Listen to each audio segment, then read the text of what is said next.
I built this rack a while back and it's been super handy, but now we've got more empty cardboard boxes to go on there.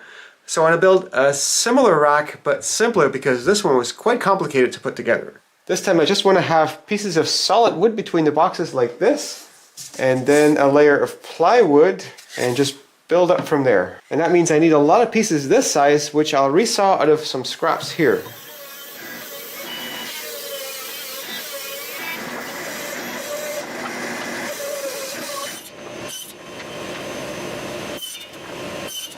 And a slight sanding to smooth that bandsaw cut. Got all my dividers cut. Now I need plywood to go in between, but first top and bottom, and that's going to be this part, which is just the right size and a bit thicker. And it also leaves almost no scrap. Well, those make nice top and bottom layers. Now I just need some thin in between layers. And I needed enough of those that was more than half of a new sheet of plywood.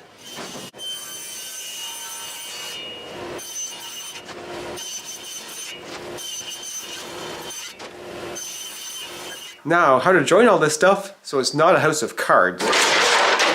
My goal is to join the pieces of wood together using bits of dowel between like that, made out of bamboo skewers. And for that I need to drill holes in all the pieces of plywood, and I'll try to do those all at once. I just have to mark it accurately. And for that I put a few screws in a piece of wood to sort of use as a 4x center punch.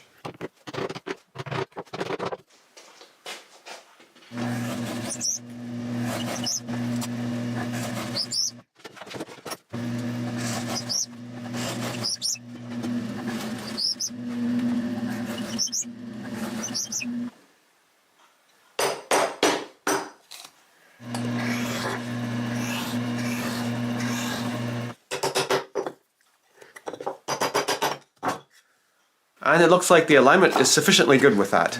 And so now drilling a whole lot more of those boards.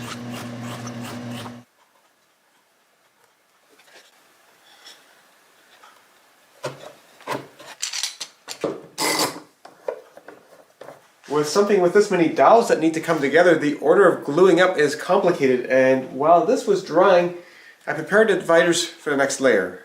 And I just put dowels into the end pieces to make sure I line up the plywood on top of it, and then glue the next pieces in with the dowel sticking down.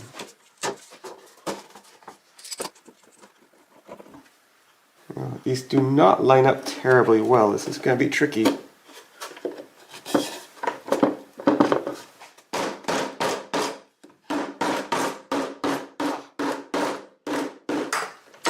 Brute forced it.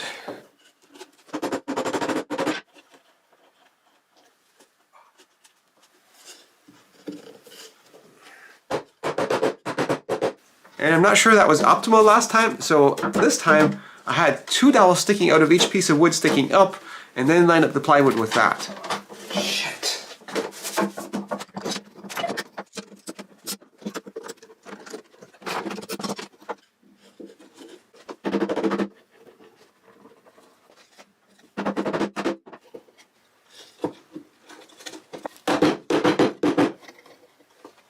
But on the third layer, I really ran into problems because I think one of the pieces was when I drilled dowel holes in earlier just to demonstrate, and they may have been lined up incorrectly.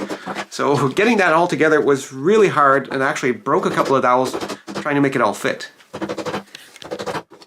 So for the fourth divider, I'm actually doing a dry fit ahead of time to avoid trouble when I glue it up. And it fit pretty good, except for 2 holes that might have caused trouble.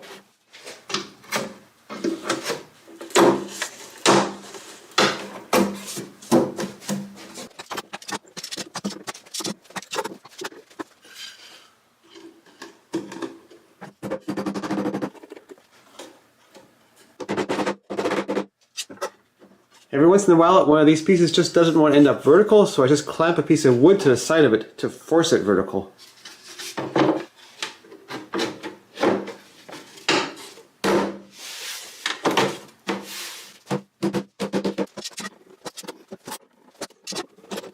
All glued up, but I think the bottom layers lean left a little bit, but I can fix that while I add the back.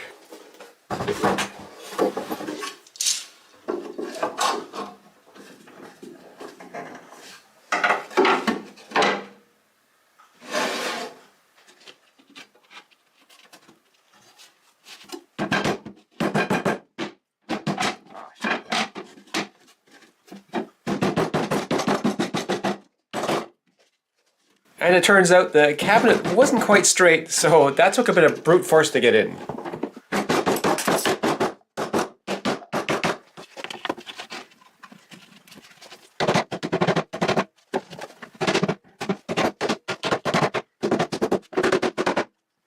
And with everything glued together, especially with the back glued on, it ended up surprisingly stiff.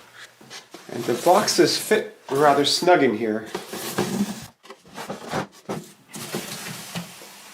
I don't actually have enough cardboard boxes to fill this thing, so I'll make some drawers to go in the top.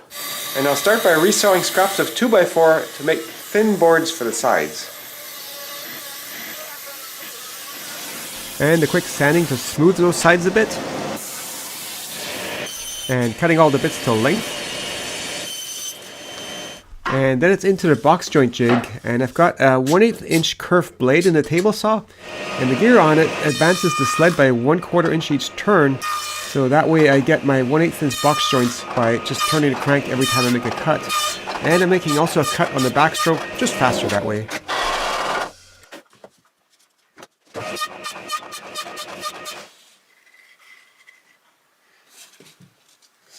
And this fits together more tightly than ideal, but on the plus side, once I got the joint seated, it stays seated. No need to worry about clamping or anything like that.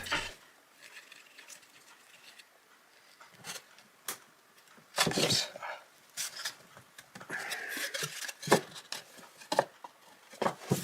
And I use sawdust to clean the glue drippings off the workbench. That way I don't end up with glue on the workpiece where I don't want it.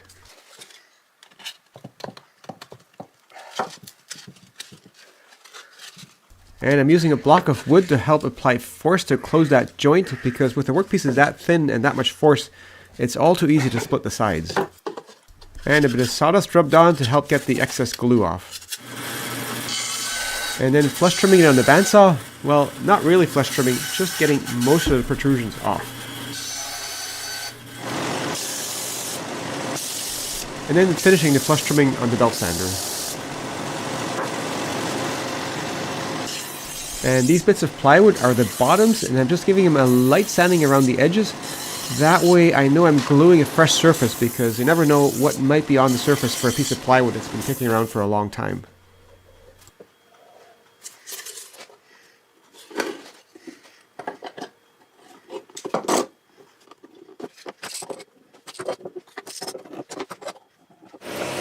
And I cut those bottoms a tiny bit too large, so I didn't have to be too precise gluing them on.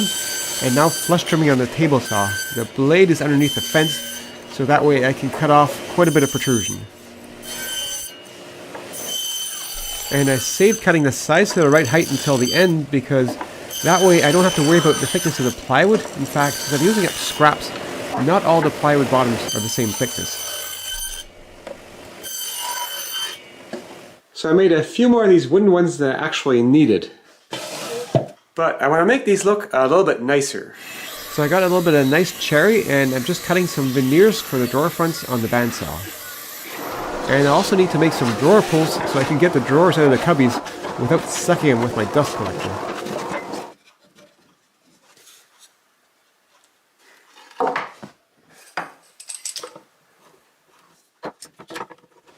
For making the profile of my drawer pulls, I'm using a cove bit at a 45-degree angle to cut a cove into the wood.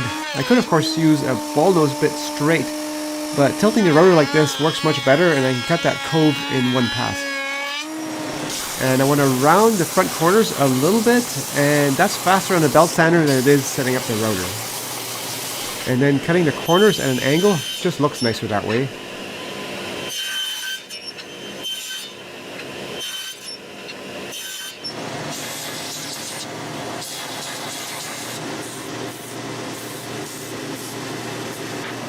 And I used to be not such a fan of jigging things up on the drill press like that, but with the mill table on this drill press, it's easy enough to add things to add extra stops, and also with the drill only sticking out of the chuck a little bit, it doesn't wander too much as it gets into the wood. And now just a really simple temporary jig for drilling the holes in the drawers.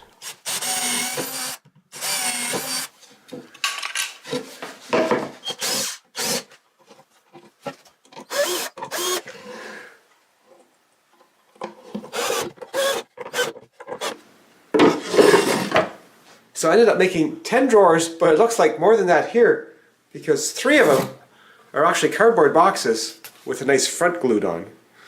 So I got my new cubbies put in place now, but I realized one thing I did last time I didn't do this time is to put lots of space in between them so I can easily grab the boxes even if they're heavy. Whereas in here I have to grab it like this, which is a problem if the box is heavily loaded.